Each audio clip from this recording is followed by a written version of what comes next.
homes, the cosmos, space, and time travel, medicine, robotics, science, and technology. Professor Michio Kaku, theoretical physicist, graduated from Harvard University summa cum laude and first in his physics class. Received his PhD in physics from the University of California at Berkeley. And now, professor of physics at City University of New York for 30 years. His goal?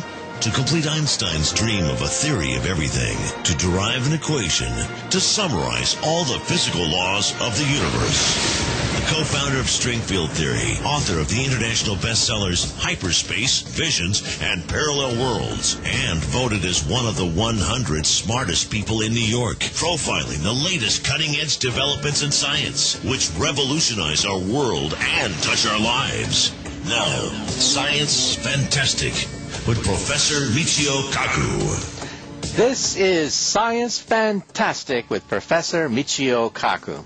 On Science Fantastic, we profile the amazing, jaw-dropping scientific discoveries which are revolutionizing our world and touching our lives. Also on this program, I make you just one guarantee, just one, and that is you will never see the universe in the same way again. Some of the things you learn on Science Fantastic will stay with you for the rest of your life. And there's only one thing we're going to change on Science Fantastic, and that is your worldview.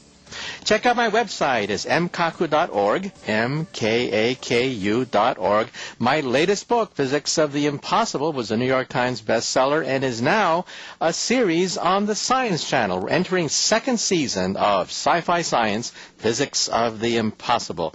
Everything you wanted to know about time travel, teleportation, force fields, phasers, warp drive, time machines, parallel universes, lightsabers, all of that explained on Sci-Fi Science, now in its second season on the Science Channel. It usually airs on Wednesday evenings, but check your local listing for times. Well, today we're going to talk about flying saucers, UFOs, aliens from other planets. The book is now a New York Times bestseller. The book is called UFOs, and we're going to be talking about one of the great controversies that even scientists are scratching their heads about. We're talking about the fact that generals, pilots, senior government officials are now going on record and saying, yes, there is something up there in the sky. Our special guest today will be Leslie Kean, author of UFOs. Generals, pilots, government officials go on the record. Well, first of all, I'm a scientist, and let's be blunt about this. Most scientists say, humbug, bunch of nonsense. In fact, there's something called the giggle factor. That is, scientists start to giggle anytime someone mentions aliens from outer space, little green men, movies like Star Wars, Independence Day. Nothing but optical illusions, mass hysteria, the planet Venus, weather balloons, atmospheric anomalies, swamp gas, radar echoes, you name it, somebody has an excuse for it. However, there are a handful, just a handful, of cases that are so bizarre, so mystifying, so crazy, that they are really hard to explain. I mean, really hard to explain. We're talking about multiple sightings by multiple modes. Not just one person in the backyard saying, hey, Martha, I think I see something up there. No, not like that. We're talking about military pilots who have tried to fire on UFOs. We're talking about government officials who have sent up military jets to intercept UFOs. We're talking about hundreds of eyewitness accounts of the same object as seen by radar, as seen by pilots. These are the hardest to debunk. And we'll talk to Leslie Kean about these incidences in detail. But some scientists say, well, the distance between stars is so great that, give me a break, it would take thousands, millions of years for these things to reach the Earth. Therefore, it's simply impractical for UFOs to land from outer space. Well, not so fast. that assumes that their technology is 100 years ahead of us.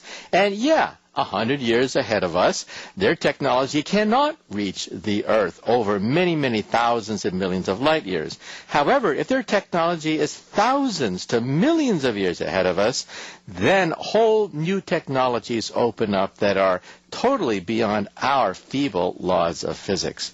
But then we have the big question. Why don't they meet us? Why do they simply buzz our airplanes? Why don't they come out on the White House lawn and say, hey, here we are, aliens from outer space. Welcome to the Federation of Peaceful Planets. Why don't they do that? Well, that's a lot harder. Let me give you my point of view, which is pure speculation. I have absolutely no shred of evidence for what I'm about to tell you. But let me tell you my personal thoughts. Just assume for the moment that they really are aliens from outer space that have visited us. How would they do it, and why don't they simply land on the White House lawn? Well, put it this way. We've been brainwashed by Hollywood to think that Captain Kirk on this gigantic starship will investigate the galaxy. Ha! That's a bunch of nonsense, because there's so many planets in the galaxy. Our galaxy has perhaps billions of planets, and poor Captain Kirk would spend a lifetime, in fact millions of lifetimes, going from planet to planet to planet. No, that's the wrong way.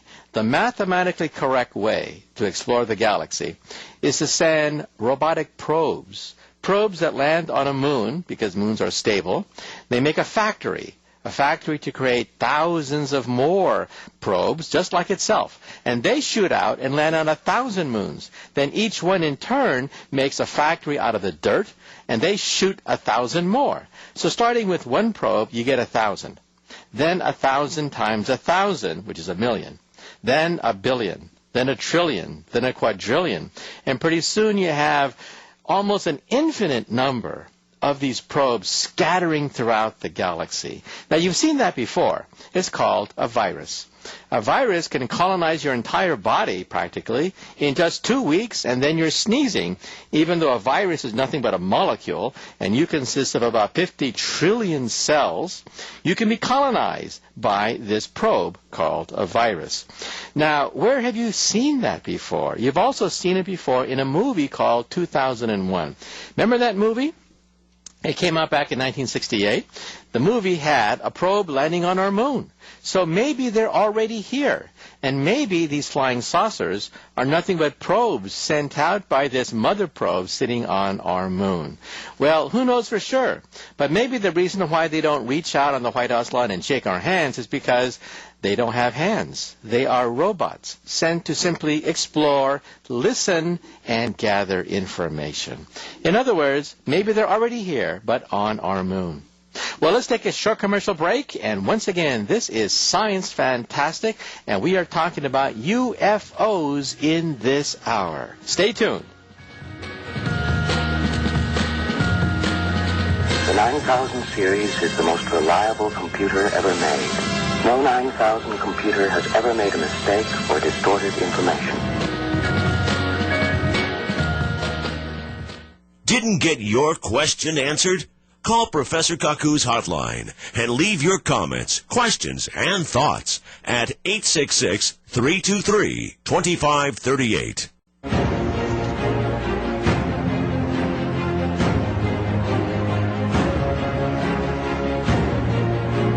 Flying saucers have invaded our planet. Washington, London, Paris, Moscow are key targets. The whole world is under attack. Can it survive? You are listening to Science Fantastic with Professor Michio Kaku. Call Professor Kaku now at 1-800-449-8255. Welcome back to Science Fantastic with Professor Michio Kaku. In this hour, we're talking about UFOs, the science or lack of science behind flying saucers, the mythology concerning UFOs. And with us today to talk about it is a best-selling author, Leslie Kean. The book is called UFOs, Generals, Pilots, and Government Officials Go on the Record. You know, the whole debate about UFOs is so polarized. On one hand, we have the skeptics. And the skeptics say, ha! Give me a break. We have a bunch of lunatics and crazy people out there saying, hey, I saw something in outer space, when actually it's just a planet Venus or a weather balloon. Then we have the true believers, and they say there's a cover-up. Yes, the government is systematically covering up all the stuff about UFOs to prevent the public from knowing the truth.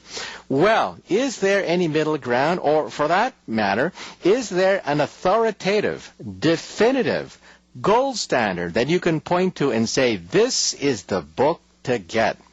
Well, with us today is Leslie Kean, an investigative journalist who's been published by the Boston Globe, Baltimore Sun, Atlanta Journal-Constitution, The Nation, International Herald Tribune, and she's also the co-author of the book, Burma's Revolution of the Spirit, and she's co-founder of Coalition for Freedom of Information. So, Leslie, first of all, congratulations. Your book hit the New York Times bestseller list, right? It did, and thank you so much. I'm of course, very, very pleased. Uh-huh. Well, let's just jump right into it. First of all, how did you, as a journalist, get interested in UFOs, which is usually like the third rail of journalism? How did you get into it? Absolutely, and it was for me until back in 1999, I received in the mail from a colleague in France this really interesting report. It was a military report put together by a number of generals and admirals, the former head of the space agency in France, which would actually be the equivalent of our NASA, and a bunch of other officials, including some scientists, and they studied official UFO data for 3 years and wrote this 90-page report. And I was really astonished when I received this as just a regular journalist, as you described, because these people not only presented some fascinating case studies that they had done, but they came to this remarkable conclusion, which was that the extraterrestrial hypothesis, as they called it, was a valid and rational explanation, in fact, the most likely one, as they proposed, for the data that they had studied on UFOs. And as a journalist, I thought, my God, this is a big story, and I haven't stopped looking into it ever since. Okay. Well, first of all, let's talk about the skeptics, right? They say, bah, humbug. You have hoaxes, you have the planet Venus, weather balloons, swamp gas. Isn't it true that most UFO sightings can be explained by natural phenomenon? And the skeptics are right about that, absolutely. In fact, about 95% of all sightings that are reported of UFOs can be explained by things you said, weather balloons, airplanes, birds, strange natural phenomena. There's a whole list of things that they can be, and they usually are explained. But there's that nugget, there's that 5% of very well-researched cases. Now, we're only talking about cases here for which there is so much data that we can eliminate the other possibilities. And there are some really extraordinary cases that fit that category that have been officially investigated by governments, by militaries. And, some of the people contributing to my book talk about those cases, including 5 generals. So we have to look at those cases. And I think the skeptics really don't often study the data. I mean, they love to dismiss the whole thing, but they've got to look closely at these other cases. Okay, and what has been the response by the skeptics? I imagine that quite a few of them are fuming about your book, but what's been the response? Well, I have to say I've only heard from one so far who I don't even think he defines himself as a skeptic. His name is James Oberg. People can look him up on the Internet. He used to be with NASA. And he doesn't define himself as a skeptic, so as a debunker, I guess is the word he doesn't like. But he did write a piece on MSNBC last week stating that he doesn't think pilots are good observers. Now, some of the cases in my book are written by pilots, but not all of them.